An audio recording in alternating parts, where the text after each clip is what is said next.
And AEW's Full Gear is this Saturday night. I think it's a stacked card. It's going to be 4 hours, so I probably will not make it through. Yeah. But we were like, hey, maybe we should get Lars's perspective and get a little preview on each of these matches, and we'll Okay. run down the matches. You up for that? Let's do it. Are All we right. going to start from the curtain jerker? Or are we going? Let's wait for the main event. Let's work our way to the main You event. want? Well, we'll start right at the buy-in. They just announced a buy-in matches, so we'll do that. We got Nyla Rose and my favorite Jamie Hayter versus Thunder Mm-hmm. Rosa and Hikaru Shida. Thunder Rosa and Akira is going to go over for sure. I think it's going to be a good match, though. I think any match with Thunder Rosa in it is really good. Mm-hmm. I'm really surprised she hasn't, or maybe it hasn't happened yet, or maybe it's in. But I'm surprised she's not on the WWE. Honestly, I feel like, sure, her style and what she can do, and maybe it's better for her to be in an AEW and an NWA and do the indie stuff. Maybe that's just more congruent with her schedule. But I'm really quite surprised because she's an intense talent. Although I think they would totally kill her up there, Yeah. change her gimmick, and destroy whatever she built. So, We've had her on the show twice. She did have stuff with the WWE. They wanted her to be a ref. That's what they wanted. So you're right. They were going to destroy her. well, I know that she worked with them as one of the Godfather's friends, but Yeah. I mean, she's just such an incredible talent. I mean, you know, whoever she steps in the ring with goes up a notch. She's like one of those types of wrestlers, and she hasn't been doing it for all that long, but I feel like she has a unique perspective, and the things that she can do in there are just definitely unbelievable. Yeah, for sure. All right, so we got Thunder Rosa and Sheeta going over. Up next, tag team match: Pac and Cody Rhodes versus Yeah. Malachi Black and Andrade El Idolo. Well, I feel like just for the sake of storytelling, you got to put Malachi and Andrade over. I agree. Because Cody. If Cody goes over, I mean, I feel like they've had their moments with Cody, and I think he's a great wrestler.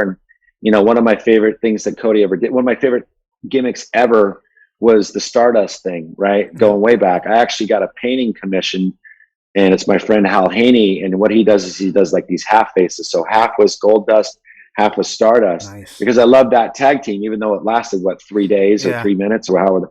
So they could have gone for so fucking long with them, and they didn't. I mean, they were broken up before the toys came out. So, so I am a fan of Cody Rhodes, but I feel like for the storyline's sake, and I understand like the Pac thing there. I'm not super I don't really gravitate to his thing. I understand that he's very talented, but it's not something that draws any heartstrings. I'm out of the four, Malachi, I would say is probably my favorite and somebody that I actually root for.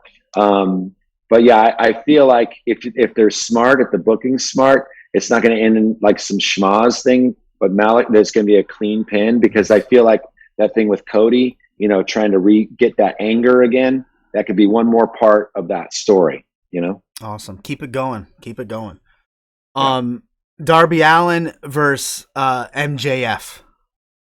Yeah, this is going to be a hard one. I mean, one of the things that I kind of wish would have happened in this is if Darby said nothing throughout this whole thing, and that would just only infuriate MJF that much more. Like, why aren't you saying something to me? You know what I mean? But MJF is like, I mean, look at him. He's just, it's now he's got his mom and dad involved. Like, it's so amazing. It's so wonderful, and it's so believable. And how we had him on the Wrestling Perspective, and he had a great time, but all he did was roast us. Yeah. And that we kept him in character. Perfect. And that's what he did for an hour. And it was one of the best interviews we'd ever done, just because the way he can sort of transcend, just the professional wrestling thing. I mean, the whole mid thing. I mean, even my kids knew about it, but they didn't find out about it because they were watching AEW every week, because they're kind of week on, week off with me. They found it out from like some rappers, what I mean? So like, that's how he transcends the business. And that's the kind of guy that you want to build a company around. Yeah. That's the future. I would say this one ends in a draw. All right. Draw. Up next. with some kind of Yeah. disqualification. No, I get it. Yeah. Nothing clean. Nothing clean. Up next, Eddie Kingston and your dear friend CM Punk. This is hard. This is one that I don't want to predict, but I don't think it's. I mean, this is tough. Yeah. I mean, I really can see this thing going and making money because this is like, excuse me, babyface versus babyface, basically. Pretty much, yep. That hardly ever works, and when it does, it's like lightning in a bottle. You know, I think of Lawler and Dundee, you know, in Memphis, and then how that went down, and I think of Stone Cold and The Rock, and I think of, even though they tried to make Stone Cold the heel, everybody was like, Nope. we're not having it, you know? So, and even, you know, Hogan and The Rock, that match, I mean, that was electrifying, you know, not to steal a catchphrase, but yeah, this one has the potential to be huge. I think this can go on for a minute. I don't think it should just end here. I think there's a lot more to the story about, you know, I think there's a way, because, you know, it's been publicly expressed about Punk's mental health and how he was, you know, working like a dog. And then you have Eddie Kingston bringing light and attention to that aspect. And I feel like it could be a great playoff of each other. And that could end up being something really good, to the point where you might see them. I mean, if I could write this would go on for 6 to 8 months. But wow. I don't think I'm going to be invited to that. No. But I will say, I mean, I hope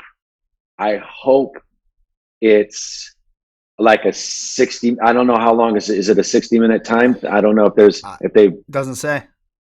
I hope it goes the distance. Whatever it does, I hope those two beat the shit out of each other and it goes the difference, and we haven't settled it yet. And I hope they do something old school like that. Yeah, I'm hoping that this story keeps going as well. Love both, because there's really not. Yeah, I mean, and there's really not a guy that can match Punk on the mic skills. Maybe MJF, right? And Jericho, maybe, but you know, he can get corny at times, even though I love him to death. But I think he does that kind of purposely. But I feel like Eddie's really fucking believable. But so is my buddy Phil. Yeah, for sure.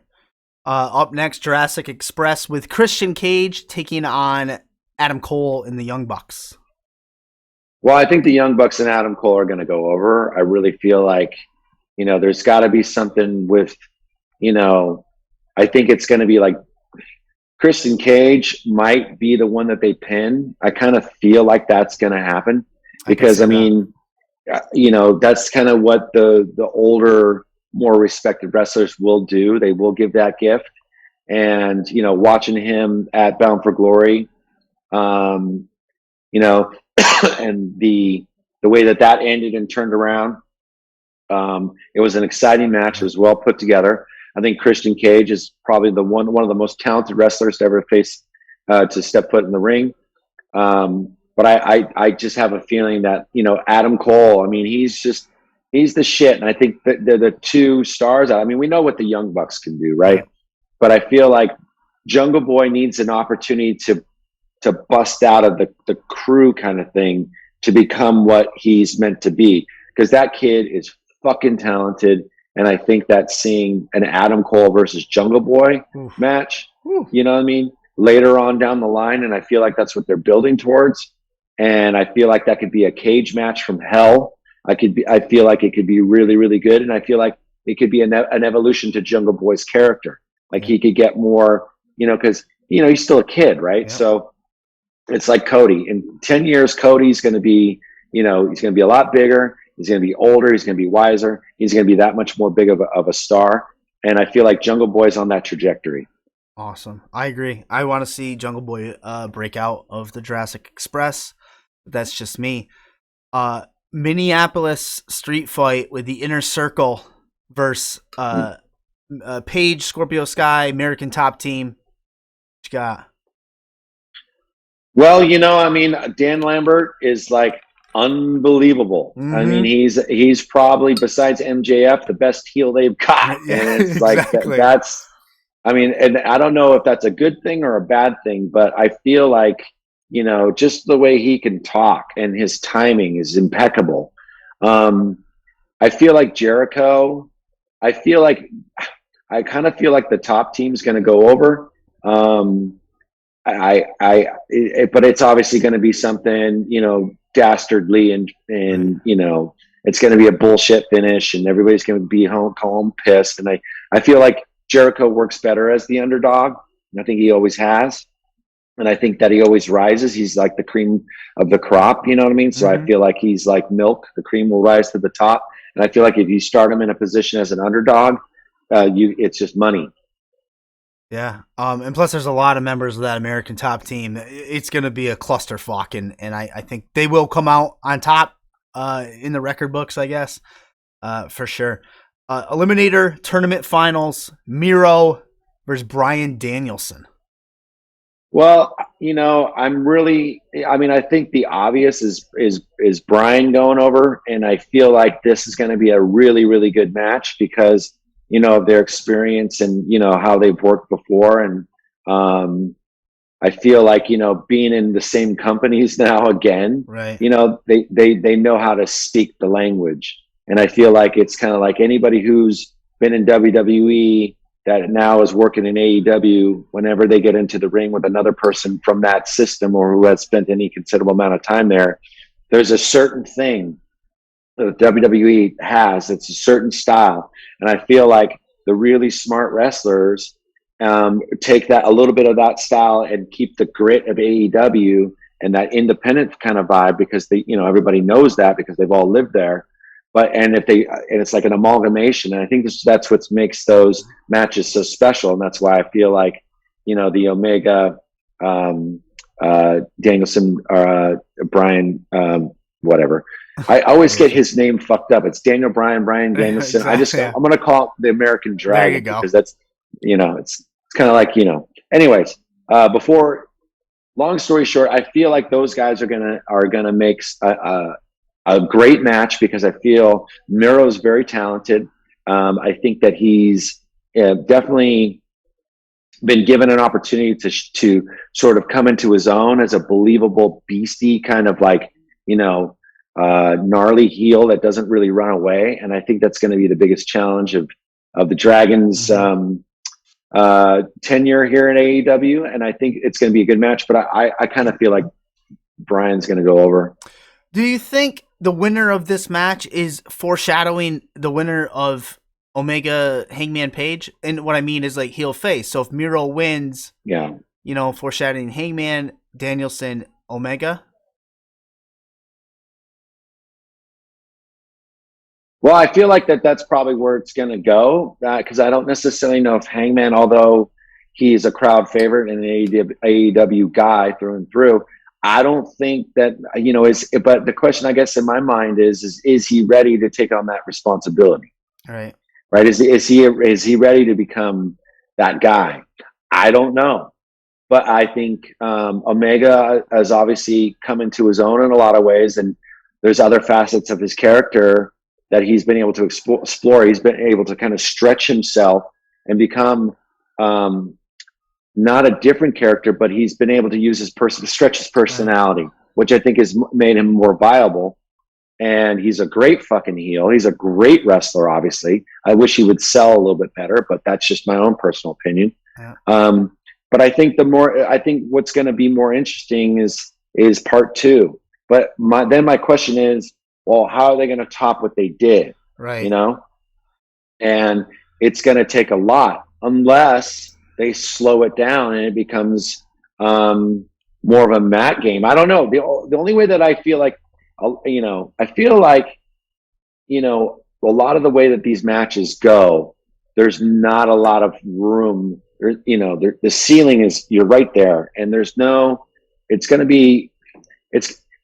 hasn't been something yet that's been so inventive that's going to break through that ceiling. You know what I mean? I feel like it's kind of like peaked a little bit, especially with that kind of style. And if you think about those guys, and I'm talking about like Punk, Samoa Joe, Dragon, Amazing Red, guys like Petey Williams, these types of guys who brought this style in that sort of blew it all up and kind of sort of, they were like the Ramones. They came and changed rock and roll, right? So it's like they kind of did that, but that was also so long ago. And I think everybody's trying to do that thing but it was already done by these guys who no one does it better than them, right? But if they're going to be the ones to take it to the next level, what does that look like? But then you see guys like Ninja Mac and GCW who is doing like insane stuff. Exactly. Stuff I've never seen. Oh my God, it's nuts what this guy's doing, and he's innovating, and it's like that's the only way that I could see it. Kind of like, you know, if those guys took that kind of thing and made it and incorporated it into what they're doing. I'm not saying it's boring or it's been played out. I just say that it's like it's a certain style that I feel will always be there. But since they're kind of the dudes that kind of did it, right? Like, you know, as a musician, you're always wanting to push yourself and do different things, and it's really easy to stay in the safety zone, right? And you always want to kind of move out of stuff and try different things. And me, it was about like joining other bands and, you know, doing other kinds of shit or whatever. But I would take that thing and bring it back to Rancid or to whoever I was recording with or playing with at that time, and I would take that knowledge and bring it in there and then elevate that or try to elevate that. And I feel like we're talking about two guys that bring something to elevate, and they've elevated each other. They had a 5-star fucking match, but what do you do to top that? Where do you go? That's my question. We're gonna find out, I suppose. So all right, so hold on. Okay, so who do you got, Omega or Hangman? I think it's going to be Omega, and I think it's going to be Brian and Omega. You know, it has to be. I don't think unless it's Brian and Hangman, which would be fuck. I mean, that would be pretty beautiful too. Yeah. I mean, that would be the most unexpected, and it would. But then you're in a babyface kind of thing again. Yeah. And so then who plays what role? And we're already kind of seeing a babyface versus babyface with, you know, Punk and Eddie Kingston. So I don't know, is that too much? You know, you get what I'm saying? Yeah. So it's going to be interesting. But I don't really, but honestly, I don't really want to know. Yeah. I really honestly don't. I'm more happy to watch it unfold and be surprised, you know? Lucha Bros and FTR tag championship match. Oh man, I think it's going to be FTR. Me too. I really honestly do. I love those guys. I think the Lucha Brothers are incredible, of course. I think they're wonderful. I thought that match when they took the belts was incredible against this is the problem, hitting the head too many times. Who did they win the belts from? Young Bucks. Yeah. Thank you, Young Bucks. So that match was Vanessa's awesome. She's coming right? in. But yeah, so yeah, it's pretty cool. And then I guess we'll end with the women's match. Britt Baker, DMD versus Ty Conti. Ooh. Gonna be Britt all the way, 100%. I agree. Awesome. Well, first of all, thanks for doing that with us. We've never done it with anyone, but I thought Wrestling Perspective Podcast, we got a pay-per-view coming up. Let's grab your perspective. Why not, right? Right. Yeah. Well, cool. Thank you very much. I appreciate it.